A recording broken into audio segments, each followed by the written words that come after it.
You're in the place where mysteries and the missing meet, where conspiracies lurk around every corner. Welcome to the Deep, Dark Truth. Welcome back to the Deep, Dark Truth. I'm Mo. I'm Chip. And I'm Mikey. And today we have just a little mini-sode where we're going to be talking about some case updates. But before we get started, let's talk about today's sponsor, Podgo. Today's podcast is presented by Podgo. Podgo is the easiest way for you to monetize your podcast, providing podcasters with a flat rate for ad space so you always know how much you get when you include an ad from Podgo. Apply today to become a member and immediately be connected. Apply to become a member and immediately be connected with advertisers that fit your audience. That's podgo.co. That's podgo.co. all those letters rhyme. It's like Podgo was his name-o. It's so funny. And be sure to add our podcast in the How Did You Hear About Podgo section of the application. Podgo, Podgo, Podgo.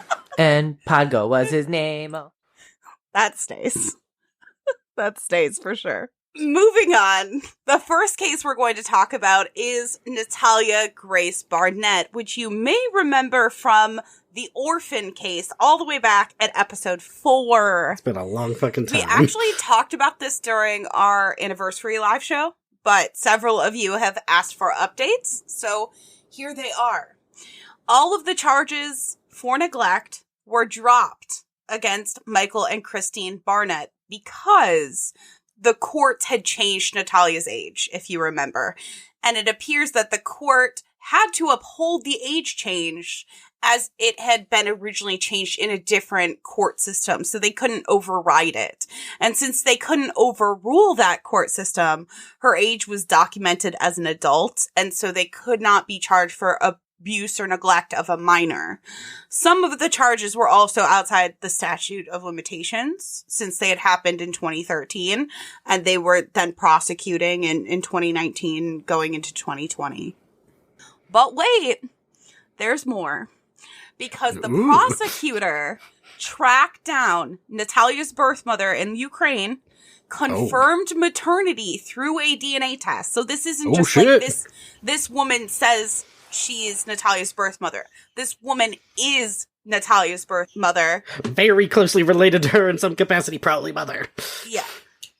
The mother confirmed that Natalia was in fact born on September 4th, 2003. Nowhere near the 1989 birthday that she was then assigned by the courts. Meaning that when the Barnetts left her alone in the apartment in Indiana while they moved to Canada in 2013, she was 10. I think she had actually just turned 11, even, or the way that the dates worked out. Right. But regardless, she was 10 or 11 years old. And when, according to Michael Barnett, they, quote, "We helped get her set up in an apartment near the town that we live in. We paid for her first 3 months' rent. We set her up with disability, Social Security, food stamps. I checked on her a couple times. She was fine. She was a preteen. She was not even 13 years old. She was a child. She had dwarfism, and she was living alone." Okay, I was just going to say, she was kind of disabled, yeah. Yeah, so just absolutely mind-boggling. Yeah, that this could happen, that even if she would have been older and the courts would have documented her as being older, that they would have just been like, oh, I'm just paying for this and leaving, because let's say she only would have been 5 years older, you know, she would have only been 15 years old. It still would have been alarming. Yeah. Yep. Well, I feel almost like I have to go back and re-edit The Orphan because everything was just so horrifying that I feel like me and Chip were very distracted by how horrifying. That is like the only case that, since we started the show, that I think it's the only case that Mikey wasn't in. It was just me and Chip. And aside from when we did our introductions separate, like for the very first episode, but me and Chip were very distracted by how absolutely crazy and creepy all of it was and what the parent's story was concerning problematic behavior and alleging that Natalia was dangerous to the other kids. Like a 10-year-old, I'm not saying that they can't be dangerous, but I am saying somebody that has went through the foster system and or been adopted at a young age, has been displaced to another country from the country that they were born, that they're going to have some behavior problems. And any child adopted, most of the time when you're adopting a child, your caseworker will tell you this child is going to need X, Y, and Z, behavioral therapy, to see a history therapist. Of this, all normal things that are healthiest person issues. in foster care. Exactly.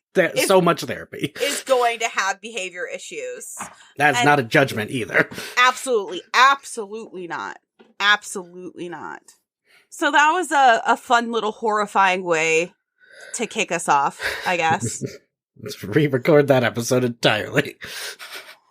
So our second update is concerning the murder of Egypt Covington. While it's good news, obviously nothing about the situation is good, but it's much better news than the last. And that is that the preliminary examination of Timothy Eugene Moore, Shandon Ray Groom, and Shane Lamar Evans began on Monday, March 22nd, and it ended today, the day of recording this, Thursday, March 25th.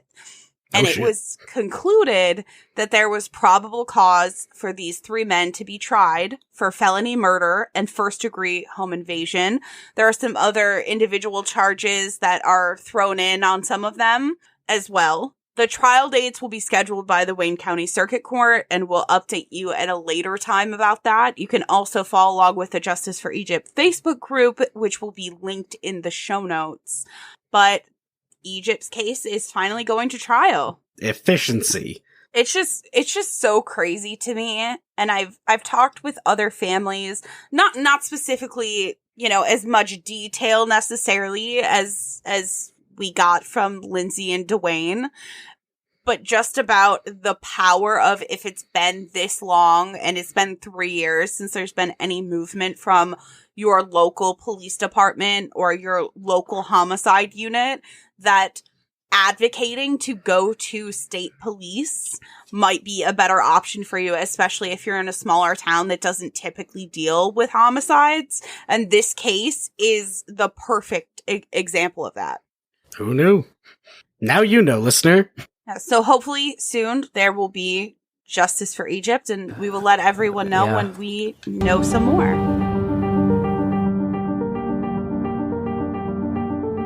The next case is that of Lena Chapin. Oh, do I want to hear? I wish, honestly, that there was a bigger updates than there were. Unfortunately, I think for a lot of people that just watched the Unsolved Mysteries episode, they have learned a lot more. Us, from our research, everything plus what was in the Unsolved Mysteries episode, we knew. But I did find out one tidbit that I did not know. So Netflix released a Google Doc of a whole bunch of different information as pertaining to each of their different episodes that they had in their first season.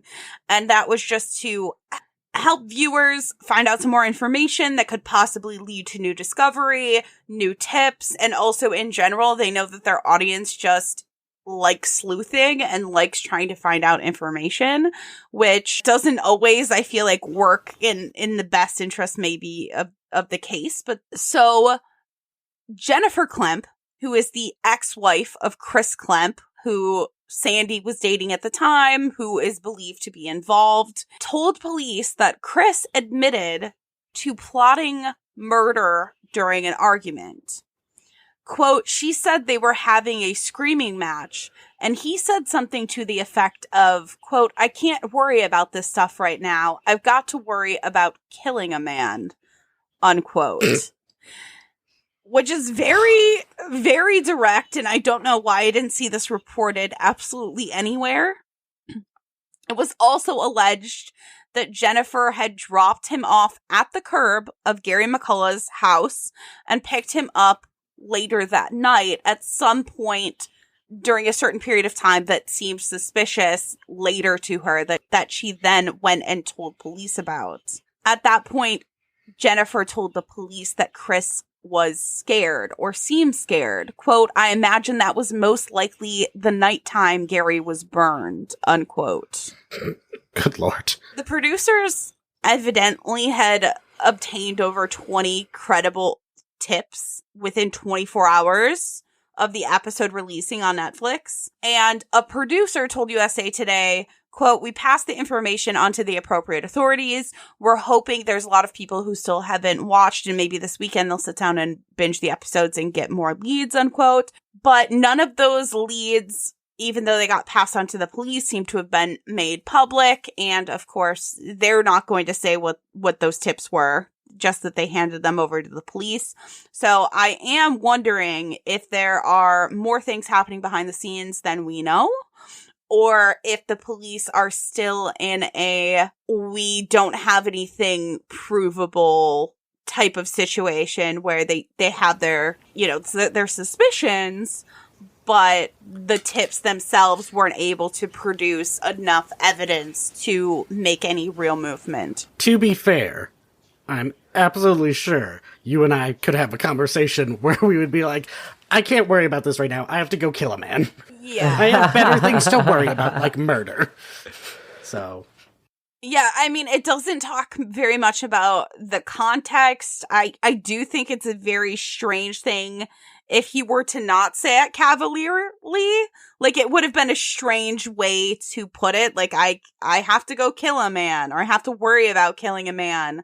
I feel like you could say that about anybody that you find out some kind of information, like so-and-so's been talking about you. Like, I don't have time to worry about this. Shit. I need to go kill somebody. Like, I have probably said that about my siblings 57 times. I mean, I can't say in actuality that I have, but some variation of that. Like, or my sister rats me out to my mom about something, and I'm like, "No, Mom, she has to go now." Like,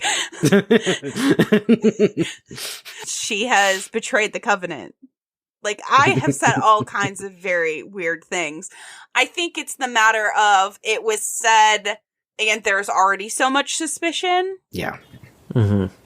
Yeah. Context is everything. Yes. I mean, there's also the fact that obviously she's an ex, and not to say that she's not credible in and of herself, but you always have to be mindful of those motivations that Chris left her for Sandy, and then potentially might have been involved in this. And so I'm sure that there's some bitterment. I'm not going to imply that an ex has taken part in murder. Well, I mean, there's also the matter that he could have said it, and then after the fact, she was like, "You shouldn't have said that to me, because now that you're under suspicion, like, I'm going to tell the police that you said that." Or maybe she didn't think he was capable, and it was a joke at the time, and then once there was any amount of suspicion, she was like, I should probably tell the police. That wasn't a joke. And that's probably what happened.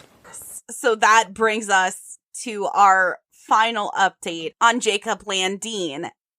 So this audio might seem a little bit different, and that's because it's recorded at a different time. Our original update, which is our last update, concerns baby Jacob Landin, who we covered just a few short weeks ago. Originally, Eric from True Consequences, who guested on the show, was running this campaign April 1st through the 10th called the I Made the Difference campaign. April 10th is the anniversary of Jacob's death. We were going to run this episode halfway through the week to make sure that we gave everyone a chance to participate. Participating in the campaign included signing the change.org petition and emailing and calling into the DA's office. And only 5 days into the campaign, Eric had to halt it because he finally got a response from the DA's office. Now, we can't really discuss exactly what was said, and Eric also can't discuss exactly what was said, but we do know that the response from the DA made him hopeful. We're hoping to have even more updates in the future about that, but for now, that's all we can say.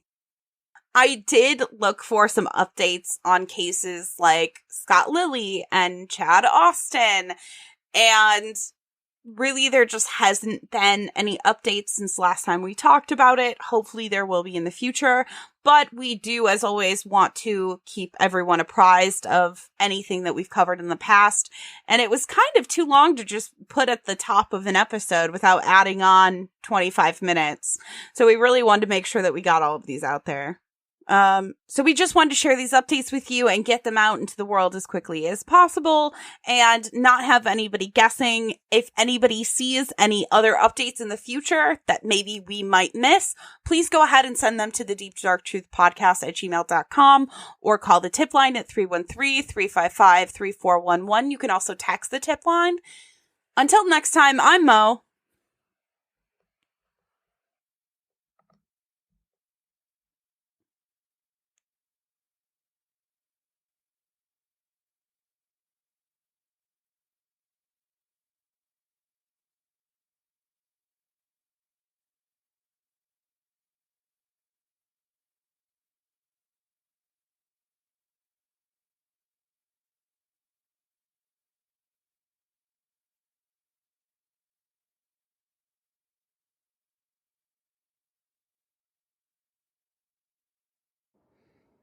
I'm Chip.